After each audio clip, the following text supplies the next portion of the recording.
Welcome back to another video. Today we're going to be talking about Real Madrid Talavera for the Copa del Rey round of 32. Yesterday we talked about Barca. Today we're going to be talking about Real Madrid. Just before we begin, for those that don't know me, you're going to learn a lot about me today in this video. And for those that do know me, you know that I am heavily critical of Real Madrid. I'm heavily critical of what they represent in football. Some people will call me anti-Madridista. I'll accept it because there are things that Real Madrid does, including today, and throughout their whole history, that is extremely hypocritical with the way they manage themselves, with the way their president represents or tries to represent the club. And you know, it's like what Joan Laporta said. Real Madrid operates in a position of power, and Barcelona will operate in a position of liberty. And, you know, probably Madrid fans will look at me and be like, this guy's full of it. But it is what it is, man. And you'll learn. We're gonna talk a lot about what Real Madrid is today. I'm not going to talk too much about individual players. I am going to talk about some players, and I do want to talk about Xabi Alonso. To begin, I think the appointment of Xabi Alonso as the coach of Real Madrid was a huge mistake, and I think it's a mistake that I'm actually happy that Real Madrid made this mistake, but it is a mistake. I think Florentino Perez, the president of Real Madrid, reached as far as he could for someone he thought could represent Real Madrid, the way Barcelona continuously reaches out and finds players and coaches that represent them. You know, some of the best coaches in the world right now are from, not only from Barcelona, but they're from La Masia. Mikel Arteta, Pep Guardiola, Luis Enrique was a Barcelona player. He was also a Real Madrid player. I don't know if he's a La Masia. But, and I can go on. Cesc Fabregas, some of the best players of all history, Messi, Xavi, Iniesta, have all been Barcelona. And I think that when it comes to homegrown, Real Madrid doesn't have that many players that represent them the way Barcelona does. And I think what Florentino tried to do was he tried to reach out for someone who he thought could represent them. Xabi Alonso, who was the coach of Bayer Leverkusen, honestly a machine of a team, went undefeated in Bundesliga, almost went for a treble, if not for that final that he lost against Atalanta of the Europa League. And they were the comeback kings. They were the type of team that, you know, go down 1-0 and they'll come back. They'll go down 2-0, they'll come back. I think at some point they went down 3-0 in a game and they came back, and it was something that, you know, every Madrid fan was like, oof, you know, when Ancelotti's time is done, we're going to have this coach at Real Madrid, and that represents Real Madrid so much. But no, I think they made a mistake. And Xabi Alonso today, you know, I feel bad for him, and I support him. During the Champions League game versus Manchester City, I didn't want Real Madrid to lose. I wanted them to win I wanted them to do well, because I feel like the players have been letting down Xabi Alonso. But today it's a little bit different, man. Today I'm starting to get the feeling that maybe Xabi is not the right guy for this team. Xabi Alonso wants to play a style of football that, you know, as much as people are going to hate to say it, is very Guardiola-like. Possession football, high press, being the protagonist of the game, controlling possession, a lot of chance creation, which is something that, you know, it's school of Guardiola, which, you know, coincidentally was the coach of Xabi Alonso in the Bayern Munich era. And I'm sure he learned a lot from him. And being Spanish and being of that school of football training, I think Xabi, you know, feels represented by that style of football. And I think it couldn't be the furthest away from what Real Madrid is. And especially this Real Madrid, this era of Real Madrid, because I could say that maybe the Real Madrid of Xabi Alonso, of Ancelotti and Zidane with Cristiano Ronaldo, you know, that big team that goes and does the three-peat in the Champions League. It's not that they were a possession team, but they were a team that Sometimes they could have possession, sometimes they couldn't, but they knew how to create chances and they were just lethal, man. And this is not that type of team. This is a team that has been pretty much molded by Carlo Ancelotti to be a low block, almost park the bus, counterattack team. And they work well like that. But when you're a team like Real Madrid and you go against a team, for example, like Talavera today, or like Alaves, or like Celta de Vigo, or like the other teams that they've been dropping points against, I can't remember right now. You start realizing that Real Madrid is not always going to be that team. Maybe in the Champions League they're going to be that team because they'll be going against bigger teams that maybe they want to have the ball possession. They want to hold the ball more. And at that point, and that's why you see that Real Madrid does so well in Champions League, especially under Ancelotti with his team. But when it comes to small teams like this, they can't break them down. Real Madrid can't break them down doing low block. They got to be the protagonist. They got to be the team that has the possession. And Xabi Alonso is the perfect coach to try to train that style. Now, this is the issue. This Real Madrid team is not built for that. It's not. I think losing Toni Kroos, losing Luka Modric, and not so much to just losing them because of transfer opportunities, is more losing them to age. And now this team is just, it lacks that creative outlet. I don't think Tchouaméni, Camavinga, Valverde are the type of creative midfielders that could break down small spaces, break down low blocks, the way Pedri can, or the way a Kroos or Luka Modric used to be able to. Güler maybe can sometimes. Bellingham sort of, maybe sometimes. Not really. They're kind of different. Ceballos is not that guy. And all of a sudden, you just went through the entire midfield core of Real Madrid, and you're noticing that these guys can't break down anything. It's not a team built for that. And oftentimes, Kylian Mbappé is the one that bails him out. Vinny's really good. But because of that, you see that most of the attacks go through the left wing. If you cover the left wing and you cover Mbappé, do a good enough job, you cut out every single threat that is Real Madrid. And today you saw it, man. Now, I'm not going to play the double standard. We talked about Barcelona yesterday, and we talked about how these small teams, they'll go and create the low block and try to poach and try to exploit you in a counterattack and stuff like that, which is fine. You know, those are tough games to break down. But I think at the same time, Real Madrid didn't really show any creativity when it came to trying to break them down. Yesterday, neither did Barca that much, but you saw where they were attempting, and sure enough, the goal came from exactly that. So I'm looking here at these players. First of all, what did he do here? You got the right back from La Fábrica, their prospect, their youth team, I guess, or their reserves. Huijsen is the only true center back, and he plays Carreras, who's a left back, as a center back as well, and Fran Garcia as another center back. In the middle, you had Ceballos and Güler. I guess they're the two natural center mids, kind of, with Masantuono, who usually plays on the right, not the left. And he wasn't really a midfielder. He was kind of like hovering around here. You have Gonzalo Garcia, who's a striker, and Endrick, who's a striker, and Mbappe, who's a striker. So basically 3 number 9s. But obviously, you're not going to take Mbappe out of there. So you put these number 9s where you can. And you put them on the wing. And yeah, Endrick had a good game. The ball went through him a lot. But he's a striker. He's got to be here. And Gonzalo's got to be here. And Mbappe, Mbappe could be here. But who's going to press? Because Mbappe is not that guy. So it's just like, it's really tough, man. And I feel like Xabi Alonso is pretty much betraying his philosophy. At this point, he's just sick of it. He's just like, okay, let's try to find a win however we can. And it's like that, man. Now let's talk about the goals. Kylian Mbappé gets a goal off a penalty.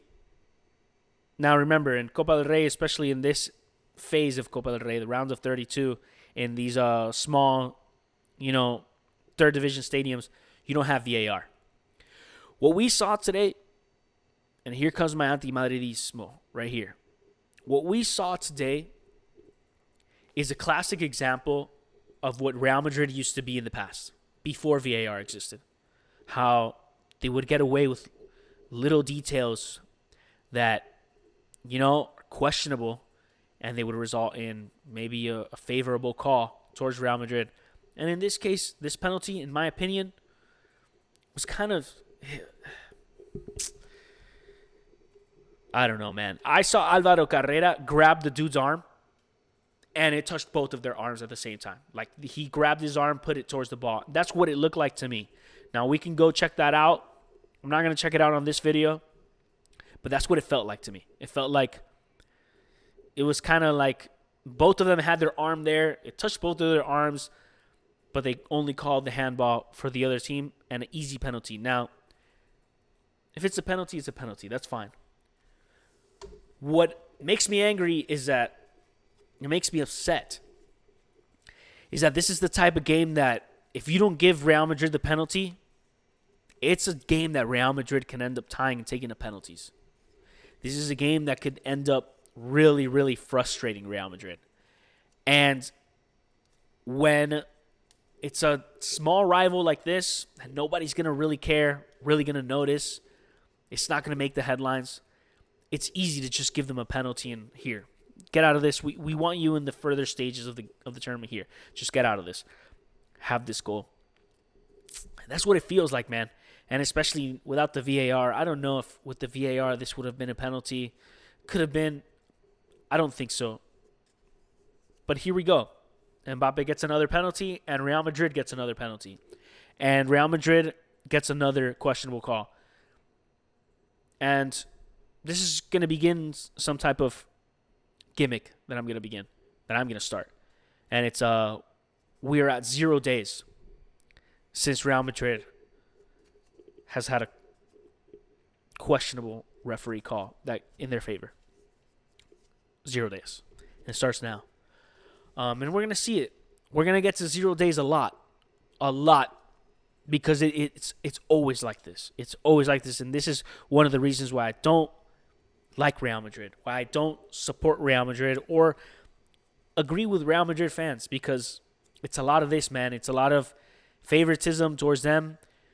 Then their president has the nerve to talk about Negreira, which is a conversation for another day. Maybe Barcelona did some questionable payments to referee committees. Maybe. But I watched Barcelona those years that are in question. And anytime we played Real Madrid and we beat them, it was fair and square. And anytime we would play against teams, we would beat them with quality. We would beat them with possession. Maybe we didn't suffer so many red cards because we didn't have to foul to get results. We just had to play ball to get results. And Real Madrid is the type of team, especially under Mourinho, where maybe they do have to foul a little bit more to get results. Maybe they do got to play rough. They're a more physical team. So it makes sense that Real Madrid would get more red cards than Barcelona during this time. Barcelona, the prime example of beautiful football, total football. It just makes no sense to me that we would even question that. But that's a video for another time. The other player I want to talk about, I'm Argentinian. I'm a Barcelona fan. I'm a Messi fan. Mastantuono, I don't think he made a huge mistake going to Real Madrid. Anybody who gets the opportunity to go to Real Madrid is going to go to Real Madrid. But that's not the place for him, man. Like, if we want this guy to be our star boy, if we want him to be a player that's going to be important for us, he's going to the worst team to develop him. The worst team. Because Real Madrid is historic, and especially under these last two coaches at least, historically about individual quality. How can you, as an individual player, get us a win? And how could this group of individual players get us a win? There is no teamwork here. Under Ancelotti, there was a little bit more teamwork. Yeah, but they did depend on individual brilliance a lot. And here it's no question. Xabi Alonso is depending on individual brilliance. Now, I'm going back and forth. Is it Xabi Alonso's fault? Is it the player's fault? I think it's both, and it's also Florentino's fault. he hasn't built a team for what Xabi Alonso needs, and Xabi Alonso is betraying his own philosophy, and these players in the end can't really play under that philosophy. So in the end, Xabi Alonso is just depending on Mbappe. And that's who I want to talk about now. Kylian Mbappe, the best player in the world, relentless, inevitable. He's amazing. And I watch Real Madrid to watch him because he's really good. And I appreciate what he does. But besides Mbappe, it's just this guy just bails out Real Madrid. And this is the type of game that you don't need to play Mbappe. This is the type of game, a third division team or fourth division team, I'm not really sure right now. This is the type of team where you play your subs, where you play Gonzalo Garcia or Endrick at the 9. And you play Mastantuono on one side and maybe Rodrigo. Get Rodrigo some minutes. Get him some confidence on the other side. You play in the middle with Güler, Ceballos, and I don't know, bring up another center mid from the back or something. The defense, they've been struggling with defense right now because everybody's injured. So I understand this lineup. But playing Mbappe, you're either doing one of two things. You're either doing it so that he can break records, which at that point is a decision that's being made by Mbappe over Xabi Alonso, or you're doing it because you know that you have a better chance at winning this game, especially when you're under the hot seat. You have a better chance of winning if you put Kylian Mbappe. Because if it was to win the game, I think he would have been subbed out at the 2-0. And he isn't subbed out. Coincidentally, Mbappe helps them get that third goal and pretty much saves them. But just embarrassing, man. Embarrassing from Real Madrid. And I couldn't be happier. But at the same time, like, before I am anti-Madrid, I am pro-football. And I think with a team with stacked players like this and I guess a really successful manager outside of Spain, in Germany, you would expect more from this team. You would expect more from this club. There were moments when, in the end of the game, where Bellingham was in, and they had a counterattack, and Bellingham just makes the type of pass where you're like, he made that pass just because the player was open and because, that's the obvious pass, but it didn't look like something that was trained. When you see Barcelona counterattack, when you see a team like City counterattack, when you see a team like Liverpool under Jurgen Klopp or Chelsea or PSG, when you see them counterattack, you see patterns, movements, passes, spaces that open up, off the ball runs, on the ball runs, that you see that and you're like, dude, they train this. They train this every day. This is textbook. They're reading the defense and they're like, okay, if this then this, if this then this, if this then this, and it's trained. Real Madrid doesn't play like that. Real Madrid plays like they're playing a pickup game and they're figuring it out as they go. And I ask you, because it's December right now and we started the season in September? What have they been training this whole time? What's the game plan? Like what? And it doesn't help that, every time you see a Real Madrid game, it's a different lineup. It's a different front three, besides Mbappe and Vinny, I guess. It's a different middle. It's a different back line. Sometimes they play with 4. Sometimes they play with 3. Sometimes they play with 3 wingbacks, 4 wingbacks. Like, look at this. Carreras and Fran are wingbacks, are fullbacks. And so is this guy. So you're playing with 3 fullbacks, 1 center back. 1 regular center mid, an attacking mid, and basically a winger/attacking mid. A striker. Like, what is this? Well, what's the plan here? How do you execute this? What are you trying to execute with this? It's just, it's making me question what Xabi Alonso is doing. And by all means, continue, because it's giving Barcelona the league right now, and it's fun to watch this team embarrass themselves. It's fun. It's really fun. But at the same time, like, when I'm analyzing football, I'm asking questions. I'm like, what is this about? It's one thing to be able to win against a bad Madrid, but, sometimes I want to win against a good Madrid. I want there to be a challenge, and this is not a challenge. Look at this. This is honestly embarrassing. And I wonder what's going to happen, man. I think against Sevilla it's not going to be easy. And I'll go as far as saying this Saturday, I think they play this Saturday or this weekend, Real Madrid is going to drop points again against Sevilla. I think they will. If they don't, maybe they'll win by 1. But I have a feeling that Sevilla might get the better of them. They're going to drop points again. And I don't know if Xabi Alonso is going to stick around. Remember when we come back from that Christmas, that holiday break in Spain? It's the Super Cup in Saudi Arabia, if I'm not mistaken. So maybe he sticks around until the Super Cup. That Super Cup game is against Atletico de Madrid. I don't know, man.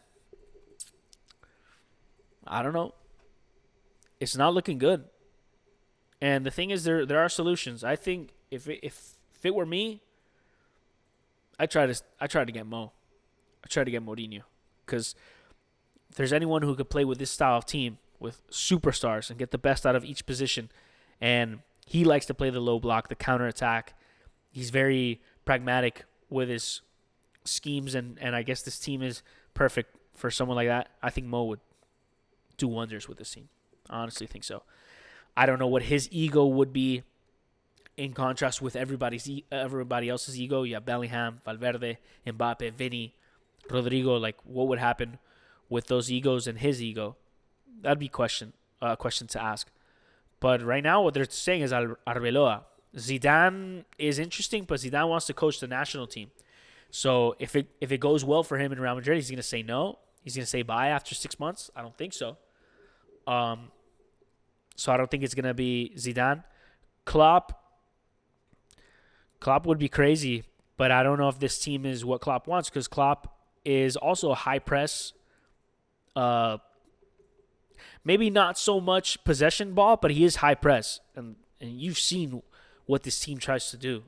There were moments in this game where they just wouldn't press. So, I don't know if it would be Klopp. I would hate for it to be Klopp, because conversation for another time. But yeah, this team it's honestly embarrassing, and it's kind of funny to watch, but it's starting to get a little bit sad to watch, honestly. But anyway, that's all I'm gonna talk about, man. I'll see this team on the weekend. I think Saturday, and see what they got against Sevilla. And let's see how long Xabi Alonso lasts. But until then, I'll catch you on the next one. Thank you for watching. Peace out.